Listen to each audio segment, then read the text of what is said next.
Hello internet, my name is Lave and I watched the season finale of Star Trek Picard. Now I have reviewed episodes 1 through to 5 spoiler free, which you can watch by clicking on the links up here or down in the description. And just to give you a warning, I will be venturing into spoilers at some point in this video, but I will give you plenty of warning before I do so, just in case you haven't seen it. But before I do that, a quick summary of the premise of the show, which is set 20 years after the events of Star Trek Insurrection, with Picard now retired from Starfleet and mourning the loss of Data, who is then one day approached by a mysterious girl called Darge asking for his help, which sends him on a new adventure across the galaxy with a ragtag new crew. Now I don't want to repeat what I've already said in my previous videos, but in a nutshell, I was mostly positive about the show despite the fact that it had taken a much darker tone. I mean, the utopian vision of Star Trek has slowly descended into a dystopian future, and the show in general gave me very strong vibes of Blade Runner mixed in with a high-octane espionage movie. The first episode and beginning of the second episode are quite fast-paced as it flashes back 14 years to a disaster on Mars where androids or synths go berserk and destroy the planet, leading to a ban on all synthetic life. Meanwhile, in Picard's present, the Romulans have infiltrated Starfleet with a secret organisation within a secret organisation, and for some reason are trying to kill Darge and her twin sister Soji. Like I said, I was enjoying the setup and the mystery of the show, even though it fell into a routine of starting with a flashback to 14 years ago at the start of every episode, and the fact that it takes a long ass time for them to get into space and actually start doing their mission, and when they do, it's very expositional heavy with them sitting down saying this is what we're gonna do next. But I was never bored, and every time that I felt like I was starting to get bored, something really exciting or there'd be a really good episode that got me excited again. Like episode 5 and episode 7 were definitely my favourite of the series, which I'll explain more in the spoiler section of this video. For now, I'll stick with the positives, which includes the production values, which are great, with excellent visual effects for the most part, with real location shoots and good set designs. The Next Generation was a show of its time, but there were moments where its effects and its stagey design left a lot to be desired, and you can't say that about this show. And the performances are good. I mean, Patrick Stewart is Patrick Stewart, and some of the new characters do have some annoying traits and inconsistencies, but I think that's more down to the writing than the performances. For example, Michelle Hurd's character Raffi keeps calling Picard JL, which is kind of annoying, and I just can't imagine the old Picard from The Next Generation standing for that. Like, can you imagine if Wesley Crusher just started saying aye aye JL? He'd be like, shut up, Wesley. One thing all of the new characters have in common though is that they are all suffering from trauma, either from their past or as a result from events that we see in the show, which will emotionally debilitate them in one scene, and then in the very next scene they'll be completely fine about it and laughing and joking around. This happens a lot with Raffi's character, who we learn in one of the flashbacks that she worked with Picard 14 years ago, and since then she's become a bit of an alcoholic and likes to vape. They've got vaping in Star Trek now.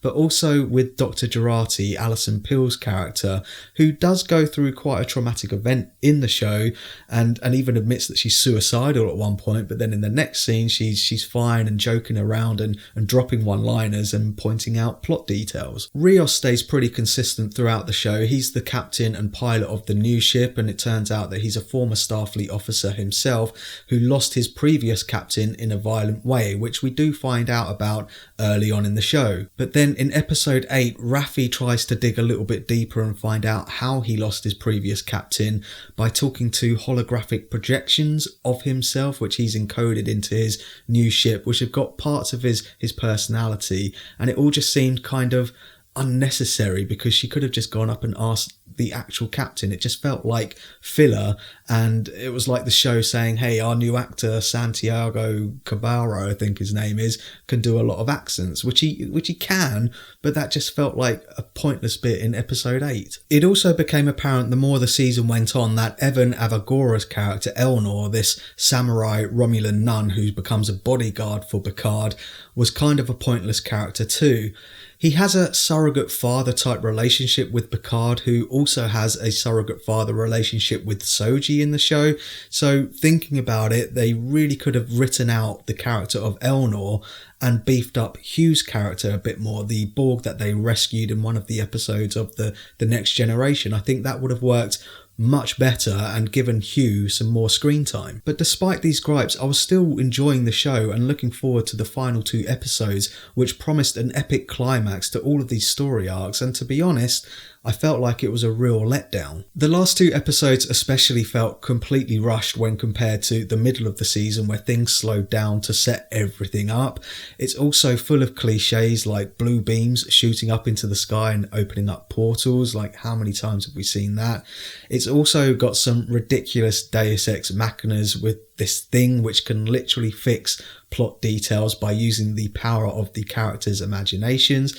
It's full of loose ends as well, which they completely forget about, and those that they don't, they're just like, oh yeah, don't worry about that Romulan spy who's infiltrated Starfleet, yeah, just let him go. I think that's what's most disappointing about it, is the promise that it sets up at the beginning of the show and foreshadows in its excellent opening title sequence. To be fair, I do love the musical score in that, but in that title sequence there's a broken shard representing this broken vision of the future and our broken Picard, and it slowly pieces itself back together, which I think is the theme that they were going for. But before I go any further, I'm going to venture into spoiler territory, so if you haven't seen the show and you don't want anything spoiled, then beam out of here. You can skip to this section in the video to see the end of the vid. So sticking with some positives, and 7 of 9 is back. Jeri Ryan is back playing her, which is great. I love the character and I liked everything that they did with her in the show, despite the fact that they've kind of forgotten that she was getting with Chakotay towards the end of Voyager. Because now she's a lesbian. I guess she was still experimenting in the time that she's been away, and she had this relationship with this crime lord boss, which I was completely fine with. I did have, however, some issues with the closing shot of her and Raffi, which suggests that they are getting together by the end of the show, despite the fact that I don't think they even talk to each other at all in the show. It just felt completely forced and out of nowhere. I mean, in the last episode, she does have a heart-to-heart with Rios, but it would have made more sense for her to have that heart-to-heart with Raffi if that's the way that they're going to continue it going into season 2. Easily my favourite episode of the entire series was the 7th episode, with the return of Will Riker and Deanna Troi, not only because they managed to work in Will saying shields up and red alert, but also because it tries to go back to the spirit of the TNG series. There's a couple of lovely interactions actually between Troi and Picard, but the one that sticks out in my mind is when she's trying to remind him of who he is and what his core values are, and she says something along the lines of, when you come and sit at our dinner table, imagine that it's the ready room of the Enterprise and we're sitting down discussing our problems and how to move forward. That was such a lovely touch and welcome addition to the series, which overall was going for an edgier and violent tone,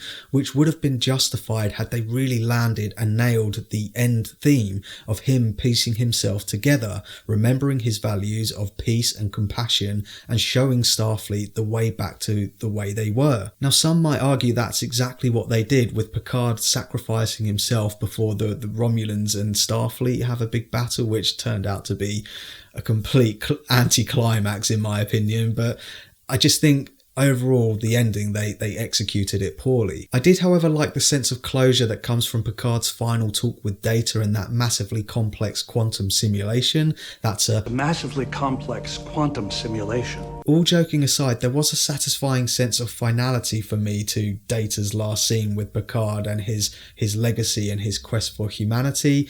I loved that scene, but I hated the scene that directly followed that, when the series goes full on X-Men Last Stand and does exactly the same thing that they did with Charles Xavier to Picard in this, where he transfers his brain into an identical body of himself, just without that brain abnormality. I mean, surely it would have made more sense to transfer it into a younger version. Maybe they could have got Tom Hardy to shave his head again, or better yet, sticking with the X-Men theme, get James McAvoy to play a younger Picard in Series 2. So that's my thoughts on Star Trek Picard Season 1, and pause the video if you want to take a closer look at my enjoyment tracker now. It's not like the show doesn't have some redeeming qualities, I just really felt like they dropped the ball in the last 2 episodes, but I'm very interested to know what you thought of it, especially if you're a hardcore Trekkie fan. Let me know in the comments down below, and as always, thanks very much for checking out this video, I really do appreciate it. Stay safe, stay well, and don't forget to share the Lave.